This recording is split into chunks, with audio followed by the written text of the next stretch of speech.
In my world there is music and good vibes and laughter and lovers, adventure and friendship. We know who we are. Hello and welcome everybody to Be the Wellness Podcast. Adam and Vanessa Lambert doing the podcast on a sunny day. Yes. A few blocks from the beach. You know, in the same place we usually do it. Standard. Yep. Standard spot, standard podcast. Still in our super fancy new setup and desk scenario, which is pretty cool. It's dope. It's dope. Super dope. Well, what's cool about it is that there's zero setup time. Yes. For us to record stuff. And so like when we do podcasts, oftentimes it's, especially if they're remote podcasts, they're scheduled and we just like hammer out these things. And then when we go to do the editing and stuff, we're like, wait, we need to record. We forgot this. This, that, or the other thing. I forgot to sing my song. Yeah, exactly. And now it's a flip of one switch, opening one thing on my computer, and Bada boom, bada bing. bam, we're recording. Yes. And so like these are the little things, but they make a big difference. They make a huge difference in your productivity. Yeah, absolutely. So speaking of productivity, we have someone who's going to actually talk about that today, and some useful supplements that help with productivity and overall just brain power. Yeah. But before we get to that, we have an exciting announcement. We just released the early bird offer for the new Montana Adventure Retreat. We did. Yes. So this is super exciting. It is. We won't go into a big story about this, but we went out there initially for a scouting trip to check out Montana and suss it out for a potential B-Fest location. Mm-hmm. And instead, we fell in love with a smaller private ranch that was just really incredible, and found that the area was actually more naturally suited for an adventure retreat. Yeah, 100%. And just really felt like we could crush an awesome adventure retreat there, Yes. with the amazing hikes and the river there that is so fun to raft down, and just all the adventures that are there. That's really the event that was meant to be there. Yeah, for sure. It's like Costa Rica, yes. but in Montana. Exactly. Yeah, so it's got all of the things. We've Yes. got the whitewater rafting. We've got just incredible hiking, like you said, and places to go and do things. And we've got horses, and we've got a ranch to chill at, and it's going to be super cool. Yeah, absolutely. And obviously all the fun, amazing things that you expect from an adventure retreat, like adventure paleo meals from our private chef, which Joanne will be joining us out there, which is really awesome. And we love Chef Joanne, and she just nails it every time. So that's awesome. And then we'll be including, of course, our favorite ninja, Angelo De La Cruz, will be out there coaching and doing some of the breakout sessions with us. Because although we'll be doing lots of adventure, there's also an awesome space there to do some movement and to get some coaching in. So we'll be doing that as well. And we're just really excited about it. We are in the process of getting B-Fest planned for 2020. So we're going to bring it back in the spring of 2020, bigger and better than ever. But for now, we are going straight into the adventure series, and that's the plan. Yeah, that's what's up. Keeping you guys abreast of the happenings here.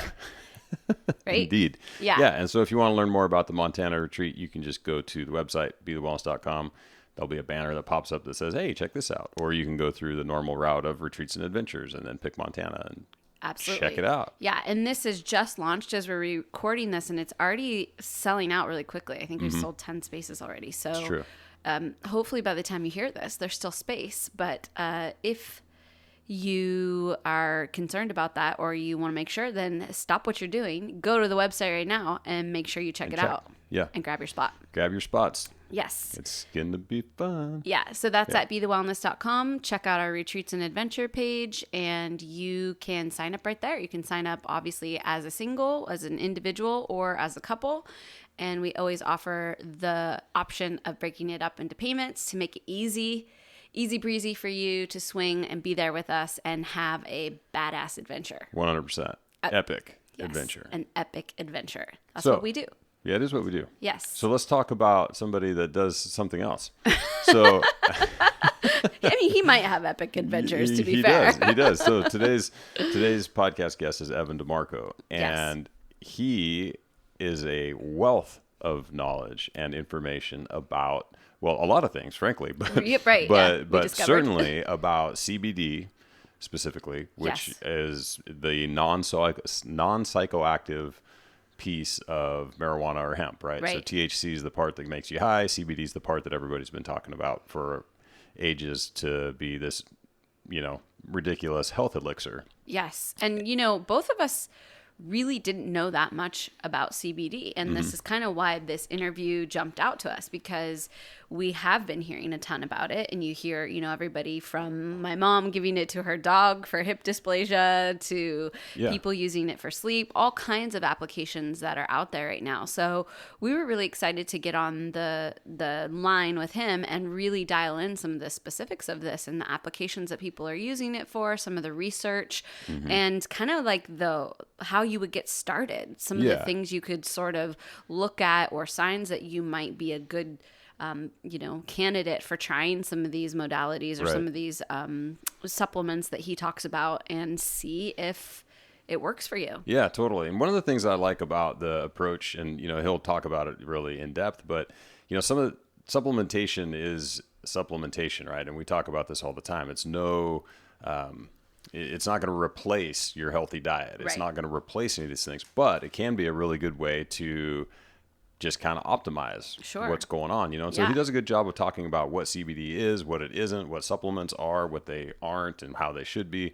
And it was great. He's a wealth of knowledge on this stuff, and it was super cool to talk to him. Yeah, absolutely. And he's actually even publishing a book with one of our favorite people, Amy Killen. And Amy is a physician who's been on our podcast before and has actually become a good friend. And we adore Amy and think she is also a wealth of knowledge. So the two of them together have created a book about healthy brain function. So that'll be coming out soon. And we expect to have him and Amy back on the podcast too, because they've just, they're quite a duo and we love what they're doing. And we think you guys will get a lot out of this and hopefully that podcast at some point as well. Yeah, 100%. Without further ado, here's Evan.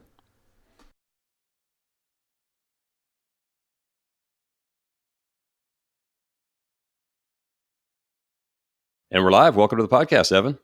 Thank you so much for having me. Yeah, we're really excited to dive in with you on this really interesting topic of CBD and sort of the application that you're using it in specifically. But before we jump into that, maybe you can just give us a little background about you, sort of your story that led you into discovering CBD and, kind of what made you start to really sing its praises. Great question. So I'd hopefully I don't go too far back in time, but I think that there's a little bit of context to this. And part of that was me growing up in sports. So I grew up in a small town, Greeley, Colorado. And if you're not familiar with Greeley, Greeley is one of ConAgra's largest feedlots. So my high school and my college was roughly, a mile, 2 miles from one of the largest, cow, slaughter facilities in the country. So you can imagine what that smelled like. Yeah. And part of that was just, it's the smell. It was just being in a cow town. And I kind of had aspirations of a bigger and grander. And so I wanted to get the heck out of Greeley. And sports was kind of my catalyst for that. So all I did was play, I worked out, I played sports. I really focused on academics. I wanted to get out of Greeley. And so when it came time to kind of go to college and baseball scholarships were being offered, I was offered a scholarship for the University of Northern Colorado, which just happened to be in Greeley. So my best laid plans of mice and men failed miserably as I was stuck in the same cow town. Interestingly enough, it was I ended up getting hurt pretty quickly my freshman year, so I wasn't able to continue to play. But one of the interesting things about just that whole attachment to sports was, if you wanted to play, drugs were just a no-go. So if you kind of fast forward, I left, I did a bunch of different things. I was in investment banking, and then I finally got back into sports nutrition. And I really started studying biochemistry and organic chemistry. And I really focused a lot on prenatal vitamins, on fish oil, omegas, polyunsaturated fatty acids. And around that time, the conversation of CBD really started to permeate the health and wellness community. But kind of having that just long systemic sports background, I had this real visceral reaction to CBD. I'm like, that's a drug. I'm not touching that. I'm not going anywhere near it. And Right. which is common, right? I mean, that seems to be Yeah, a lot totally. of the reaction that people are having. So it took me a good 6 months of diving into the science to really understanding what this was before I was able to say, this isn't a drug. And there appears to be a ton of therapeutic benefit, for looking at CBD, or more importantly, full spectrum phytocannabinoids. And we'll get into that a little bit later in Yeah. the podcast. Interesting. So, it's we live in LA, so it's always an interesting thing to hear this conversation around, if something's a drug or isn't a drug. And I really love this because we live in a bit of a bubble over here where even if it was a drug, it wouldn't necessarily be off the table. So it's always interesting to, get at it from this point of view. And I think a lot of people that listen to our podcast actually can relate to that fear of drugs and that fear of unknown. So, I'm curious, just with crossing that bridge, would having it been a drug, would that have been a deal breaker for you? Or what was that thing that made, okay, this isn't a drug, turn a different sort of page for you? I think a lot of it was the history, right? So it's Mm-hmm. kind of interesting, and we'll have a brief history lesson, and there'll be a test on this afterwards. So make sure you guys take notes. Perfect. Um, but you look at the history of the cannabis sativa plant, which is where full spectrum phytocannabinoids and subsequently CBD comes from. And historically, this is one of the oldest therapeutic compounds on the planet. 10,000 years ago in China, 5,000 years ago in India. I mean, this stuff has been used throughout throughout the ages. George Washington grew this plant in his front yard. At one point in the United States history, it was illegal for the largest farms not to grow hemp. And that, there were so Mhm. many things that came with it, right? It was the fibers, which we use for rope, for making clothing. So the robust potential of this plant goes far beyond its medical or therapeutic benefit. But like so many things, capitalism really becomes the driving force in a lot of the decisions that we make. So at the time, the cotton industry really forced hemp out as the predominant cash crop, especially in the deep South. And then in an interesting kind of, political, shall we say, parallel, in the 1930s, there was a law that was written, and that law was written based in California, and marijuana was really demonized in a potential to really export, or to kind of an immigration policy, right? So Mexican men were coming across the border, and the law literally verbatim said that these Mexican men were smoking marijuana, getting high, and soliciting sex from white women. Right. That was like verbatim what was written in the law. And so it became really a catalyst for reverse immigration to control the population of California. Now, that law was later overturned by the Supreme Court, but in the 1960s, it was reclassified as a Schedule I drug by the DEA. So this drug, this plant, shall we say, Mhm. is on the same list as cocaine, as heroin, as opium. So we've really done this incredible PR battle against marijuana, and THC aside, all of that aside.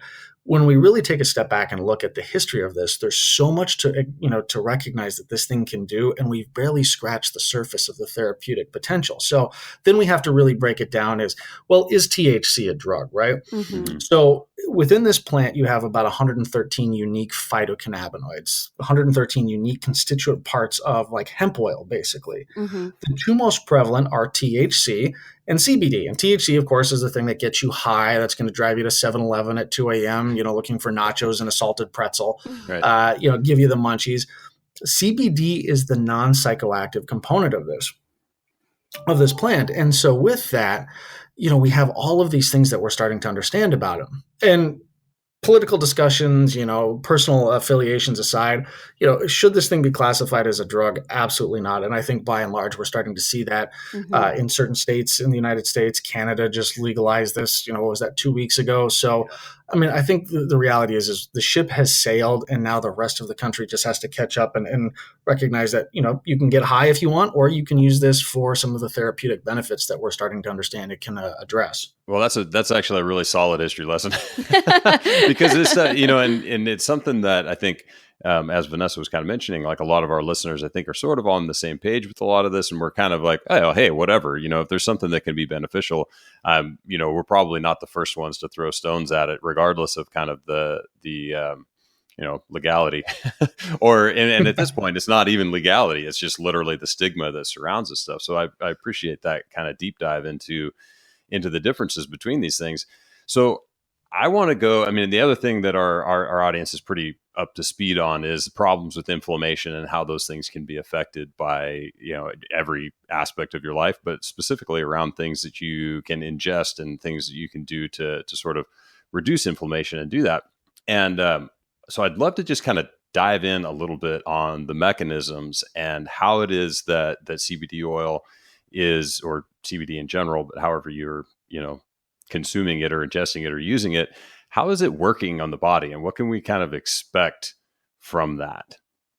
Great question. So a little bit more of I'll try to go as deep as I can with that one. If I get too geeky or scientific, we'll just, give me a safe word, say cinnamon or something like that. I'll be the barometer for it, because I don't think that's possible with Adam. Good. So within we have something called the endocannabinoid system. Mm-hmm. And the endocannabinoid system is this endogenous lipid-based system throughout the body. And it's kind of broken down into two separate parts: the CB1 receptors, which are predominantly located in the brain, and the CB2 receptors, which are predominantly located, in the body. So when we look at how this mode of action works, when we look at full spectrum phytocannabinoids and how they seem to work in your body, they address both of those CB1 and CB2 receptors. So the CB1 receptors really seem to be focused on things like stress, anxiety, sleep, appetite control is a big one. PTSD. I mean, when we look at a lot of the indications that CBD seems to be addressing right now, some of those more neurological based are those CB1 receptors. Now, the CB2 receptors are really things that deal with pain, inflammation, all the things that we're kind of addressing with this particular question. So the mechanism of action really is that this endocannabinoid system has these tiny little, shall we say, locks, and the full spectrum phytocannabinoid really works as a key. And so when they enter your body, those two things kind of connect. And when they do connect, what you're looking at is really inflammation resolution. It's helping your body return to a state of homeostasis. Now, we talk about inflammation, right? And inflammation kind of gets this bad rap, but inflammation to a certain extent can be good. And we look at that in the form of acute inflammation. Perfect example is if you get a cut, well, you're going to get inflamed in that particular area, and that's your body signaling your immune system to go to work and fix that. What happens, and especially in, with the modern Western diet and the way that we're living our lives now, is that we're no longer really good at dealing with acute inflammation. So acute inflammation has the potential to become chronic. Chronic inflammation is what leads to disease. So what we're starting to understand with full spectrum phytocannabinoids, especially CBD, is that they really have this great immune response. They really help your body return to this state of homeostasis, where you're modulating inflammation resolution on the way that your body should be doing it. So allowing inflammation to work when it needs to, and then resolving itself so that you can kind of return back to that normal place where hopefully you're not perpetually inflamed. Yeah.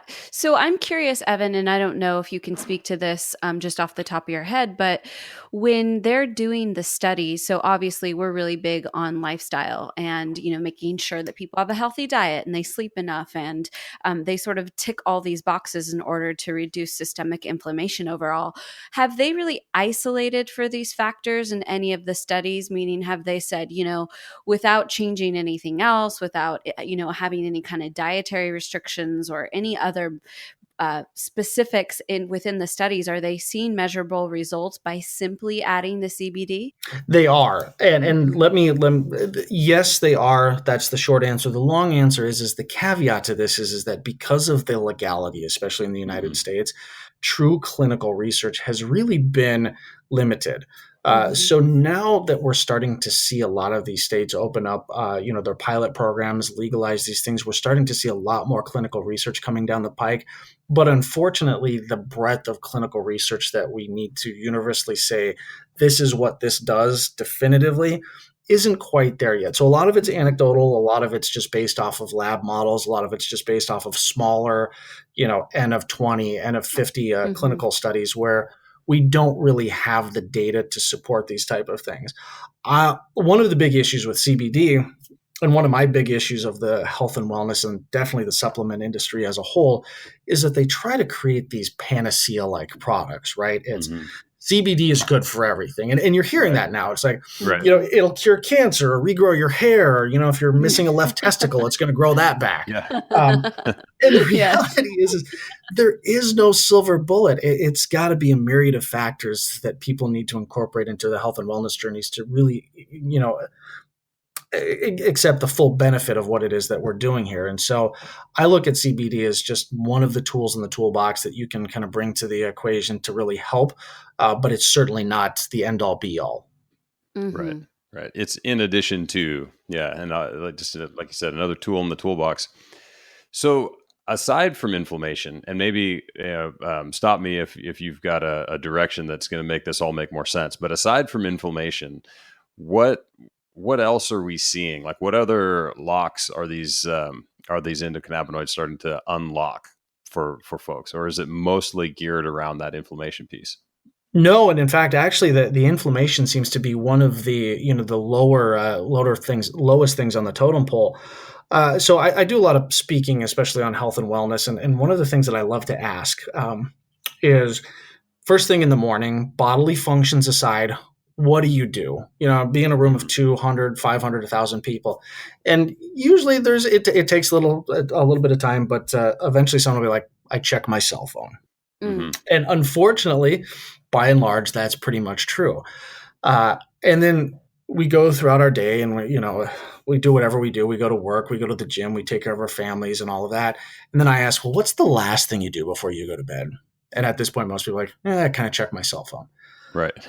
So what we're finding is that systemic stress sleep cycles, cortisol levels, prolactin levels are just through the roof, right? We live in a constant state of stress. And as a result of that, sleep has now become one of the biggest problems in America.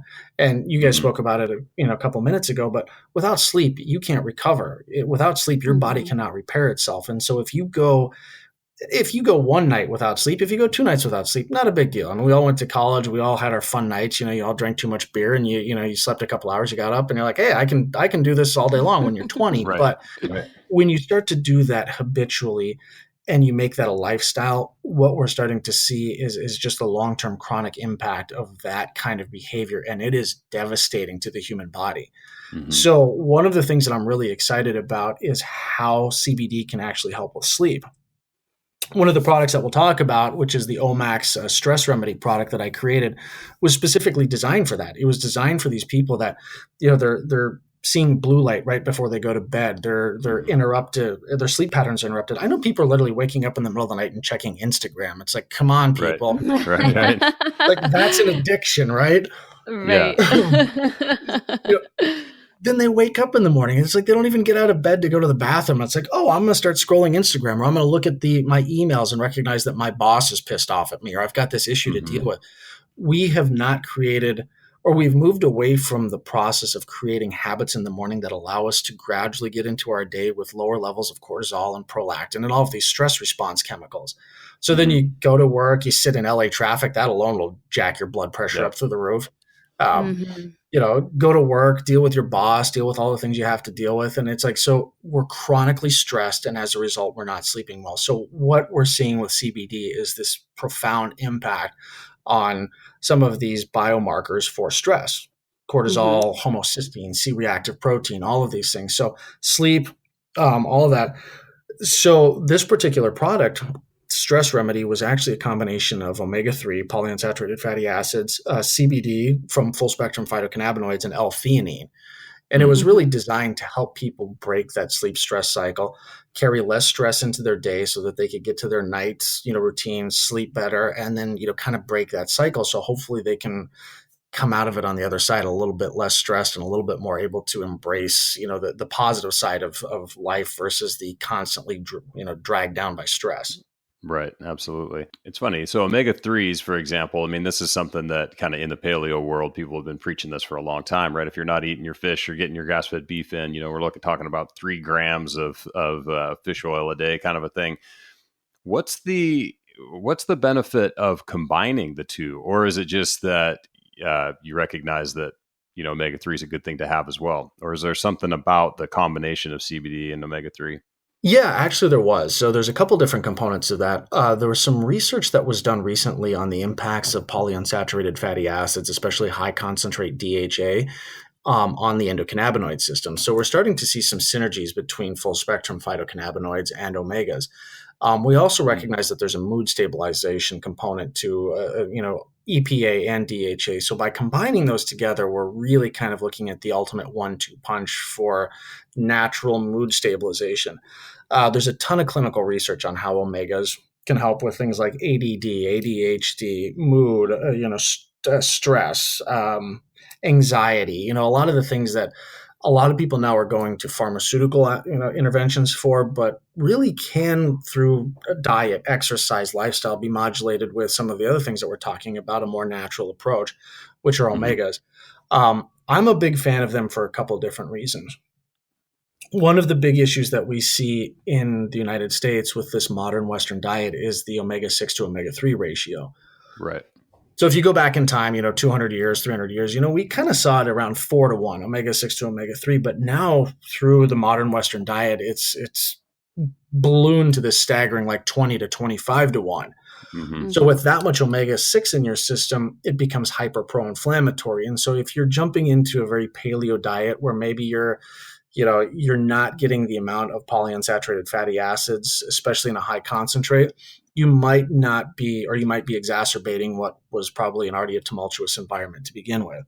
So when we look at dealing with stress, just throwing that omega in there really helps kind of some of the diet modifications necessary for people to have a really profound health and wellness experience. And then theanine, I think, is just a great amino acid for really helping people sleep, separating out the alpha and theta brainwaves and allowing you to get into that deep REM sleep where your body can repair itself and get ready for the next morning's LA traffic. Yeah, do it all over again. So can you talk a little bit about the sourcing of the fish oil that you use? Because I know that this is really important, and especially for our audience, they're pretty savvy about the quality of products and sort of the sourcing of these particular components. So can you talk a little bit about that? Yeah, I would love to. One of my favorite subjects. So most fish oil, especially the sustainably sourced stuff, is going to come from anchovies and sardines, predominantly caught off the coast of like Chile and Peru. And you've got other sources. You've got like slipjack tuna, which is a warm water Indonesian fish, very dirty, not a fan of that. You've got squid, you've got mackerel. But typically when you look at omegas, right, the smaller the fish, the better the omega source and the cleaner the omega source. So anchovies and sardines have always really been that kind of go-to source. Now, really, they catch these anchovies and sardines and they take them back to a factory. They put them in basically just like a giant press, right? They just squish them. And when you're done with that, you have this fish oil and you have this fish meal. And the fish meal is used for fertilizer and pet foods, and it's kind of sent off all over the world. That oil is what we commonly refer to as 1812 or crude oil. And that 1812 is representative of the EPA and DHA concentration, 18% EPA, 12% DHA, for a total of about 30% omegas. And this is where most people kind of go off the radar a little bit when it comes to their fish oil, right? They see fish oil and they think, well, that's healthy. But if you're just taking a crude oil, which is going to be the thing you buy at Costco, your 1 year supply for $3 type of thing, where you've got the giant horse pills, you're only getting that 30%. The rest of that, the remaining 70% is like pro-inflammatory omega-6, saturated fat, cholesterol, all of the bad fats. So if you've got a high omega-6 to omega-3 ratio and you're buying this cheaper fish oil, well, you might be, doing more harm than good with that particular product. Right. So the better fish oils are ones that are concentrated up. They'll go to a factory where, you remove as much of that 70% as possible. And this is where I always teach people, look at the label, right? So if you've got 1 gram of fish oil and you've got 300 milligrams of omega-3, well, that's a cheap oil. If you've got 1 gram of fish oil and you've got 900 milligrams of omega, that's a really good fish oil.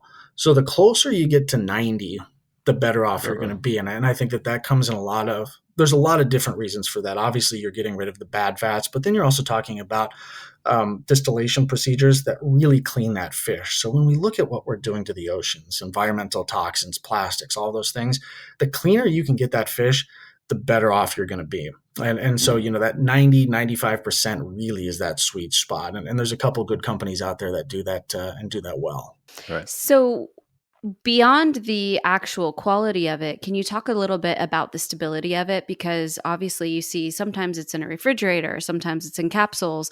How sort of shelf stable is it overall? That's a great question, right? And I think part of it is the input material, right? So if you've got a good fish oil that's been well taken care of from the manufacturer to, let's just say most of them are soft gels, right? Then you're going to be okay. Now, it's like anything. If I go to my refrigerator and I take a fillet of salmon and I sit it out on my desk or my kitchen counter and then I leave for 2 weeks, well, what's my house going to smell like? So a lot of it is like, think of it in that context, right? People talk about putting their fish oil in the refrigerator. I think that's absolutely a smart move. One thing that you can really do, and this is a fun test for your listeners, do the freezer test. Take your current fish oil and put it in the freezer overnight and take it out. And if it's cloudy, you'll know it's got more saturated fat than omegas. But even just once you figure out that you want a good fish oil and you find that one, keep that in the freezer. There's nothing wrong with that. I like blister packing. So one of the things you can find is rather than a bottle where you open that bottle and it's instantly exposed to air, then that fish starts to oxidize, go with blister packing where each soft gel is uniquely sealed and individually sealed. So you're not exposing every soft gel to oxidative parameters when you open it. Yeah. That makes perfect sense. Yeah, that's actually a pretty good hack to that, because I always think about those things as just being a pain in the ass. But at the end of the day, it really is a fresh maker, so to speak. So if there's things in there that are important that they don't get oxidized, that makes total sense. Well, I think you just hit the nail on the head. We'll call them the Mentos of fish oil. Yeah, right. That's awesome. So let's talk a little bit about just like what you see being kind of the average Joe. Let's just pick a guy. Let's say, actually let's use me. So 42 years old, been paying attention to health and fitness for a long time, been paleo at one level of strictness for, I don't know, God, forever, since before it was like a thing. I just got out of a 22-year career in the fire service with just years of completely interrupted and just tumultuous sleep patterns, and all of the stress and all of the things that go along with that. What's the regimen? Like, how do you get started with something like this? And obviously, we're making speculation here and recommendations, but how do you get started with something like this? And then what might be some markers, something sort of objective that you could measure to know whether or not you're seeing some results? Great question. And this is one that I love to answer, right? Because I think the problem is that when it comes to supplement advice, people are getting their advice from all of the wrong sources, right? Your mailman, your neighbor, Google, like the worst place in the world to get supplement advice because someone's always selling something, right? Yeah. So how do you sift through all of that BS, all of that white noise, and come up with a regimen that makes sense? And the best way to do that is to always start with diagnostic testing. Give yourself a baseline, right? How do you know where you're going until you know where you've been or where you're at? Mm-hmm. One of the ones that I really love for that is something called the Omega Quant test. And this is, your people can Google it. It's Omega Quant. And what they do is they'll send you out a kit in the mail, and it's a dried blood sample. You do it all at home, send it back into them, and then they send you this comprehensive report. That report really goes through all of your lipids. It talks about your omega-6 to your omega-3 ratio. But over 30 years of doing this test, they've come up with their own, shall we say, algorithm, a quantifiable score of where you're at with omegas. And I think that the range is like 2 to 15. And their data, if memory serves, indicates that the average American sits right around a 3.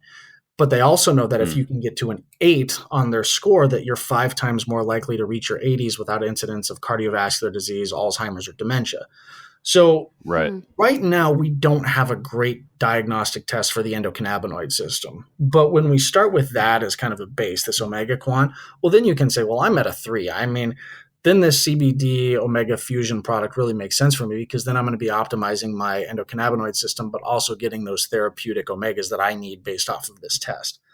Blood work is always a great one, right? Just the more data points that you have, the more you can start to optimize your health and wellness journey and say, well, I don't need this. I need this. there's great ways to do that. And I think obviously working with a great health practitioner, whether that's a naturopathic doctor or even more of a progressive, a medical doctor who can look at those data points and say, I'm not going to put you on a prescription. Just, here are some small corrections that we can make. So starting with the Omega Quant test, and then when it comes to CBD, there's a couple things that I absolutely recommend. First is the delivery system. I know tinctures are kind of the big things out there, but you also have gummies, you have chocolate bars, you have like drinks now, right? Mm-hmm. I don't like those for a couple different reasons. One, manufacturing modalities on those manufacturing techniques are very kind of hit and miss. So there's not a lot of consistency in the manufacturing of those products. With that inconsistency drives this idea that you don't really know how much you're getting, right? So if you take a tincture where one drop is supposed to be 20 milligrams, well, if you don't shake that dropper up or that bottle up enough and kind of get the separation of emulsify the two ingredients in there, which usually it's like MCT or olive oil or some other carrier oil, you don't know how much you're getting per drop. So one day you could be getting 20, the next day you could be getting nothing, the day after that you're getting 100. Gummies, I think, are worthless, and then chocolate bars or drinks, it's just kind of inconsistent, right? It's just snacks. Yeah, exactly. And that's another thing. Like, your CBD supplement should not taste like candy. That's just Damn it. it just seems like a recipe for disaster. So I like soft gels, right? It's each one is tested for content uniformity. You know how much you're getting, you know what's in there. So then you can start to create a regimen based off of your body's response to it. And from there, then I say, everyone start small. It's always easy to titrate up. It's not easy to be like, oh, well, I started off with 200 milligrams of CBD and then I slept for 3 days. Right. Go small. This is definitely not one of those go big or go home. This is go small and build up. And usually I say 5 milligrams, especially this omega-theanine fusion, because that blend really can help put you to sleep quickly. It can help really modulate your sleep within, the first time that you take it. If 5 doesn't work for me, then go up to 10 and then maybe 15. But what we're finding is with a good quality CBD product, full spectrum phytocannabinoids in the proper delivery system, 5 to 10 can really drive a fantastic result. Right. Interesting. So what would be, is there such a thing as overdoing it or like going too far? So let's say somebody completely disregards your advice and they're like, if 2's good, then 10 must be amazing. What's the potential downside? You know what? There's a great Instagram post that I had the other day, and I'm going to read it to you guys because I think it was fantastic. And it was one of those ones that clearly people are into this, but I had more engagement on this particular post than on anything, including my cute daughter. But it was cannabis overdose deaths are now equal to the number of people gorged to death by unicorns. Right. I thought it was hilarious. Yeah. The thing that I found is like people who've really overdone CBD, they just get hyper lethargic. Right. There hasn't really been any long-term epidemiological studies on what chronic overdosing of CBD can do, but it is a fat. So I think the first thing that we have to really consider is you're probably going to have some type of fat toxicity associated with long-term overuse of that. And that would be the same as if you took too much vitamin D or vitamin A or vitamin E or even omegas. Right. I think really at this point, the worst case scenario is you're just going to sleep a lot. Yeah. And so even beyond just kind of the medical side of it, so maybe instead of just beating around the bush, I'll get right to kind of my point on this. So the experience that I've had with CBD for sleep specifically is that I woke up feeling really groggy, like almost like hungover, like I'd taken too big of a dose of melatonin or something, where you just can't quite get it together, to function appropriately. And so I guess what I'm wondering is if that is probably a dose related issue, or if, this is something you'd say, oh yeah, you see that all the time if you've got poor quality or, something like that. Yeah, I think that's a systemic of a couple different things. It could be dosing and again, where if you don't have consistency in dosing or if you don't have a good quality CBD supplement, that could be the issue. And again, it's CBD isn't that panacea, right? So when we combine it with other things, especially theanine, then we don't have to force CBD to do the entire workload of helping you sleep.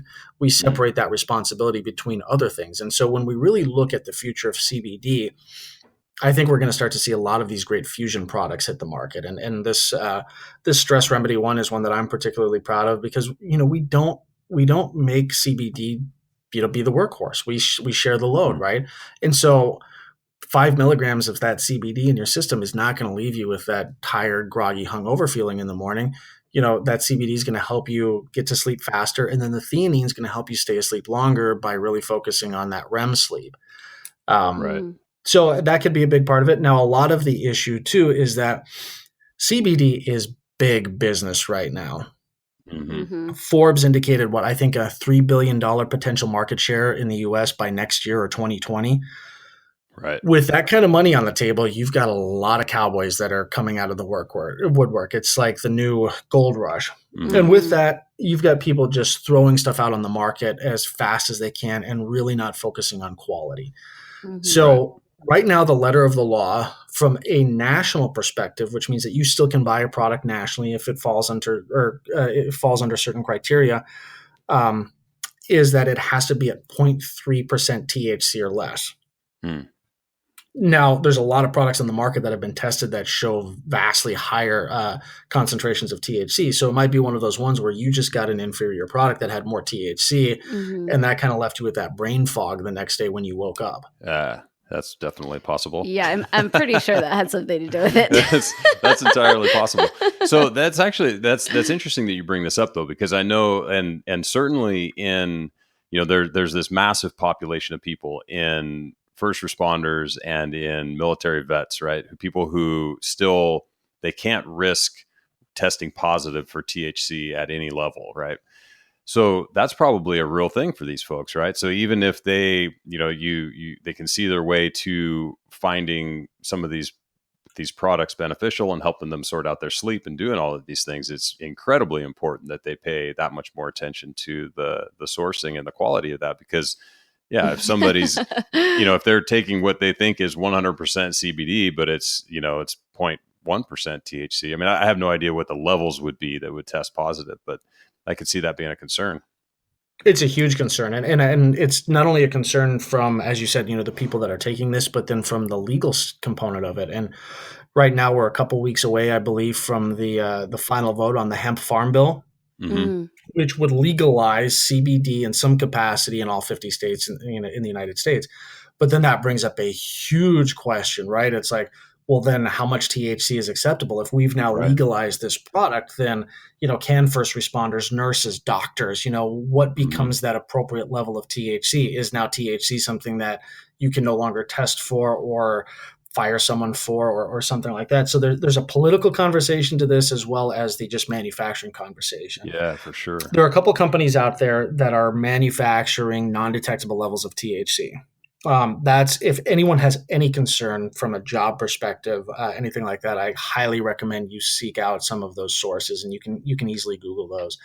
The second part is to recognize that if you're pairing that CBD at 0.3% or less, and you're blending that with another product, let's say it's like the Omega product and the theanine, is that the concentration levels of THC are so low that you would have to 100x the dosage to actually test positive for that. Now, the problem is if you 100x the dosage of this stress remedy, that means you're getting, about 75 times the recommended dosage of omegas. So it's not the THC or the CBD that's going to be the problem. It's going to be that you've just crapped your pants from so much polyunsaturated. You're going to bleed out. It's not that you have to explain to your boss why you're loopy at work. It's just why is there this brown streak running down your shorts. So my big suggestion when it comes to this question, right, is how do you know which product to take? The good companies are going to, will have immediate access to all of their analytics, their certificates of their C of A's, their testing results, everything like that. And you should be able to call up any company and say, hey, I want to see this. And the second part of that is find a company that sells other products. There's so many of these one hit wonders. Oh, I just sell CBD. there are great companies that have been in the health and wellness space for years and have done the due diligence to source the appropriate CBD. They've done all the legal vetting. They've put an infrastructure in place, and they haven't banked their entire financial future on one product. So they said, this is something that we feel is beneficial for our customers, but we're going to do it right. And we're going to allow our history in the market to carry us through this, not, oh, hey, I hung up a sign and I'm selling CBD. Come buy my stuff. So, Evan, I'm curious about the usage for animals. You see products out there these days that advertise CBD for joint pain and just some overall health benefits for animals. Maybe, I don't know if any of your products cover that, or if you can just talk about that in general. I haven't made any of the pot for pets products. That is one of the fastest growing categories in the market. But interestingly enough, a lot of the initial research on the endocannabinoid system and the CB1 and CB2 receptors was done in dogs. Right. And what we do know is that the inflammatory response of dogs is exponentially greater than that of humans. And this is why most people say it's like, my dog was great, and then like one day I woke up and he was just like basically dead. Right. And that's kind of how dogs work, is like their immune system keeps inflammation at bay for only so long, and then it just goes right off of a cliff. Once that happens, CBD really seems to have a pretty profound impact in modulating stress and inflammation in dogs by way of those CB1 and CB2 receptors, which seem to be more receptive to CBD even than humans. So a lot of those initial trials were done on pets with really good results. And unfortunately, with my travel schedule, I don't have a pet, but my neighbor has this dog who's like family. And he's been taking CBD and Omegas in combination for years. And it's just, it's one of those things. I mean, you don't know until it's not like he wakes up every morning and says, "Hey guys, I feel great." Right. But looking at the studies and the research, I'm pretty ecstatic about the potential of really maybe not even prolonging his life, but ensuring that the quality of life is great. And the last thing I think that we want for our furry friends is to watch them suffer. So with things like hip dysplasia and arthritis in dogs, there seems to be some really profound evidence that this can help with that. Yeah. My mom actually has used some for her dog who has some joint pain, hip dysplasia type symptoms. And she reported that actually it's worked really well. So it's pretty encouraging. Yeah. Yeah. There you go. Anything we can do to keep these critters moving. I know our Penelope is our oldest. She's 15. Something like that. She'll be 15 in February. 15. Yeah. We're like hoping that she's going to make it a little bit longer, but it's like all of a sudden she can't hear and her eyes look a little cloudy, and you're like, oh no, it's happening. So we might be a CBD on to the rescue. Yeah. Well, and you look at dogs, right, and glaucoma, and especially if you've got like a hound, angular glaucoma becomes an issue where, sight, all of those things. So, what we do know is how CBD impacts interocular pressure. So if you've got a dog if you got a dog that has some eye issues, one of the things that we know is it can really help modulate the pain. My last dog was a basset hound who, had angular glaucoma, and the amount of pain medication that you had to put her on, because the pain associated with that level of interocular pressure was so bad, it was like a chronic migraine. So, I mean, she was taking, I believe, like 50 to 100 milligrams of tramadol a day. I'm like, that's enough to knock me out. Yeah. Right. So, I mean, I wish I would have known about this back then. And I think it could have been not only helpful in managing her pain, but even preventative in getting to that point. Yeah, for sure. Absolutely. So you have a book that's in the works. If you would be so kind to tell the audience about that, that would be great. Yeah, so the book is actually a collaborative product with Dr. Amy Killen, who's a regenerative stem cell therapist, my stem cell therapist. But we wrote a book called 30 Days to a Better Brain. And this was in conjunction with a product that we'd really worked on. It was a prenatal vitamin technology that I had used a number of years ago when I found out I was going to be a father. And interestingly enough, it really transitioned well into this cognitive product for adults. So in looking at cognition, looking at brain health, looking at what do we really have to do to ensure that our brains stay healthy while our bodies continue to thrive, hopefully if we're doing things correctly, I wanted to kind of come up with the hack book, shall we say, of, what can you do every single day to just optimize brain function? And so from a medical perspective, from a research perspective, the two of us had a lot of fun really working on this book and diving deep into the research and understanding. It's like, what are the small things that we can do every single day to ensure that hopefully our brains keep up with our bodies as long as humanly possible? And we look at kind of some of the emerging telomere research and stem cells and cellular rejuvenation. It's like, well, I want to live to be 300. I don't know if that's feasible, but I'm going to give it the old college try. What's the point of being 300 if I can't remember what I had for breakfast or my kids' names or anything like that? So it's a really exciting book, 30 Days to a Better Brain. I believe it hits Amazon next week or the week after, but just just really simple day in and day out things that you can do to optimize brain function. Yeah. Awesome. We love Amy. She's been on the podcast. She's a good friend, and she's legit. Yep. She is. She's the best. She's got it figured out, man. Yeah, and she's fun. Yeah, super fun. I had my first vampire facial from her a couple weeks ago, and it's funny, right? Like, nice. People walk around, they're like, "You look younger. What are you doing?" I'm like, I got a vampire facial. No big deal.